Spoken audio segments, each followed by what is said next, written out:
बहुत पुराने जमाने की बात है। पहाड़ियों और खेतों के बीच बसा एक छोटा सा गांव था। नाम था रतनपुर। गांव में मिट्टी के घर थे, छप्पर की झोपड़ियां थीं और चारों ओर हरे भरे खेत। गांव के किनारे एक पुराना पीपल का पेड़ था, जिसके नीचे एक छोटी सी झोपड़ी में एक बुढ़िया और उसका पोता रहते थे। बुढ़िया का नाम था गोमती और पोते का नाम था छोटू। छोटू 5 साल का चंचल बच्चा था। उसकी आंखें बड़ी बड़ी और चेहरे पर हमेशा मुस्कान रहती थी। दादी उसे बहुत प्यार करती थी।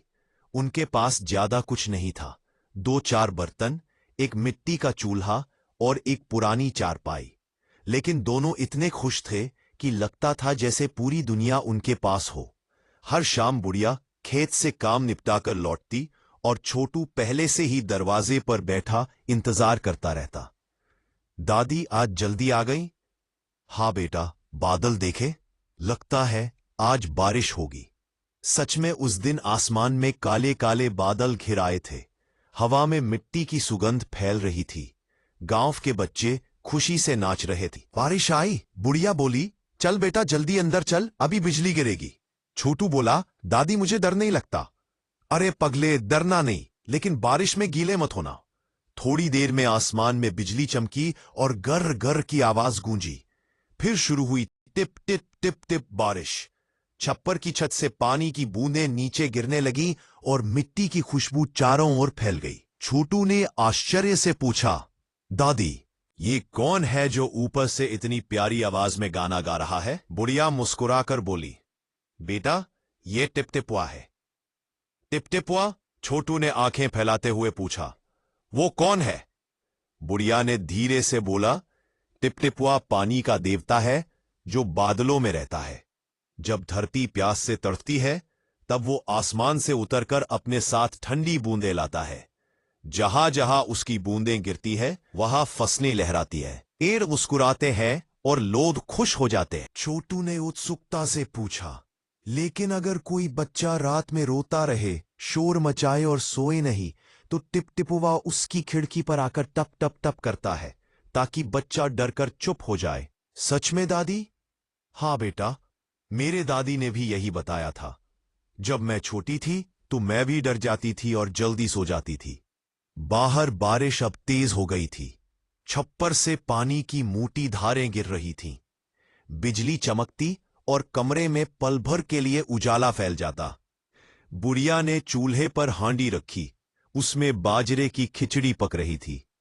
छोटू दादी की गोद में सिर रखे लेटा हुआ था। बाहर टप टप झरझर टिप टिप की आवाज गूंज रही थी। तभी दरवाजे पर थप्पा सी आवाज आई। छोटू घबरा गया, दादी ये क्या था? बुढ़िया बोली, अरे बेटा, हवा से दरवाजा हिला होगा। फिर धप्पा की आवाज आई, इस बार जरा ज्यादा तेज। दादी, कहीं ये टिपटिपा तो नहीं आ गया? बुढ़िया मुस्कुरा दी, अरे नहीं, वो तो अच्छे बच्चों के पास नहीं आता। लेकिन बाहर से टप टप टप की आवाजें आने लगी, जैसे कोई दरवाजे पर उंगलियों से पानी टपका रहा हो। छोटू धीरे से बोला, दादी सच में कोई है? बुढ़िया ने दरवाजा थोड़ा खोला। ठंडी हवा का झोंका आया और पानी की कुछ बूंदें उनके चेहरे पर गिरी। देख बेटा, ये तो बारिश का पानी है। यही है टिपटिपुआ का आशीर्वाद। दादी ने मिट्टी के दिए में तेल डाला और बाती जलाई। दिए की रोशनी में कमरे में एक प्यारा उजाला फैल गया। बाहर अब तूफान शांत हो गया था, बस हल्की बूंदाबांदी चल रही थी।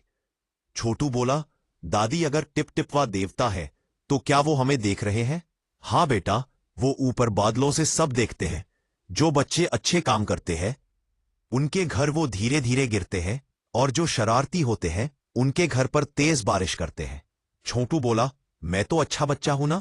दादी बोली, हाँ मेरे लाल, तू तो सबसे अच्छा बच्चा। धीरे धीरे रात गहरी होती गई। बारिश की टिप टिप अब लोरी बन गई थी। छोटू की आंखें झपकने लगीं। बुढ़िया ने उसे थपथपाते हुए कहा, सो जा बेटा, कल सुबह जब सूरज निकलेगा तो देखना धरती कितनी हरी भरी होगी। यही टिपटिपवा का चमत्कार है।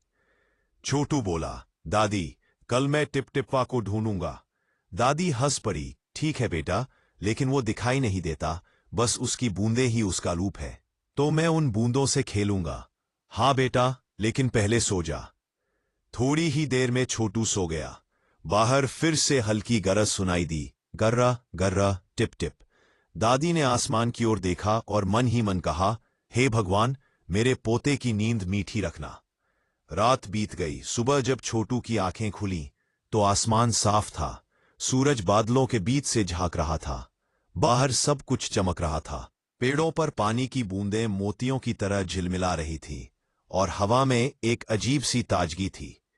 छोटू भागकर बाहर गया और खुशी से चिल्लाया, दादी, देखो टिपटिपुआ खेतों में नाच रहा है। वो खेतों की ओर इशारा कर रहा था। वहां किसान हल चला रहे थे और मिट्टी से भाप उठ रही थी। बुढ़िया बाहर आई, मुस्कुराई और बोली, हाँ बेटा, यही तो उसका असली रूप है। जब वो धरती पर आता है तो सब में नई जान भर देता है। यही है जीवन का चक्र। छोटू बोला, दादी, क्या वो हर साल आता है? हाँ बेटा, जब भी धरती प्यास से तड़पती है टिपटिपुआ जरूर आता है। लेकिन याद रख, अगर इंसान बुरे काम करेगा, पेड़ काटेगा, तो टिपटिपुआ रूठ जाएगा। छोटू ने सिर हिलाया, मैं तो कभी पेड़ नहीं काटूंगा दादी। शाबाश मेरे लाल, बुढ़िया ने उसके सिर पर हाथ फेरते हुए कहा। उस दिन दादी और पोते ने खेतों में जाकर मिट्टी से लोटपोट होकर खेला। छोटू ने मिट्टी से छोटी छोटी गेंदें बनाई और बोला, ये टिपटिपुआ के मोती है। बुढ़िया हंस पड़ी, हाँ बेटा, यही तो सबसे कीमती मोती है जो धरती को सींचते हैं। शाम को दोनों झोपड़ी में लौटे। चूल्हे पर फिर से खिचड़ी पकने लगी। बाहर पेड़ की पत्तियां हवा में हिल रही थीं और कहीं दूर मेंढक तर तर कर रहे थे। छोटू बोला, दादी, अगर फिर से टिपटिपवा आए तो उसे अंदर बुला लेना। बुढ़िया बोली, अरे वो तो खुद हमारे साथ है बेटा।